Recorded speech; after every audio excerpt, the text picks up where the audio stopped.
everybody, Cindy A. Lewis here. It is day 38 of our 100 days of junk journal pockets, and I am so excited about this journey. This has been so much fun so far, and we're just getting creative. And you may have heard of some of these, but it's always fun to like revisit them and to have all your ideas in one place. So if you're interested in the booklet, it's available on my Ko-Fi site. It's linked below.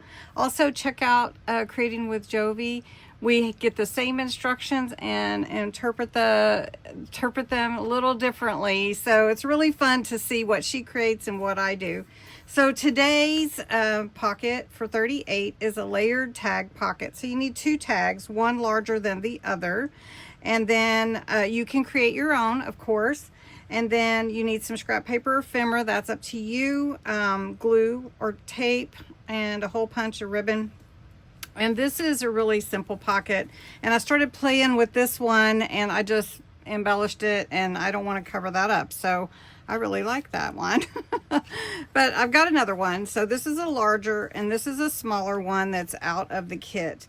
So I'm going to glue this down actually on the sides and the bottom. I mean, this is just like simple. And I'm just going to glue it to the very bottom of this tag. Now you can embellish however much you want. If you don't want the twine or ribbon on your tag, that's fine. But then this turns into a small pocket. So let me show you. And so I've let it set a second. Can put a little tag in there, little embellishments, and make another pocket. And this is just fun for me. This is embellishing and just having a good time.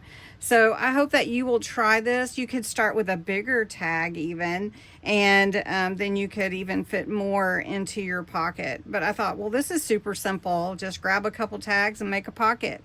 So I hope you enjoyed this. You can glue it to your page, or you could clip it on and you wouldn't have to. So let me show you that. All right, so this is my Autumn Whispers fall journal. I've been playing around with it. Haven't embellished everything yet, but so if I just wanted to clip it on, I would just take a clip. This is one we made the other day with fabric, just kind of off the cuff, I think. It wasn't a paper clip video. And then you could just clip it on, and then you don't have to glue it on, but it still is your pocket if you wanted to do it that way. Or you could just glue it on the back and put it on your page. So I hope you enjoyed this video. Hope you have a great day, and come back next time. Thanks. Bye.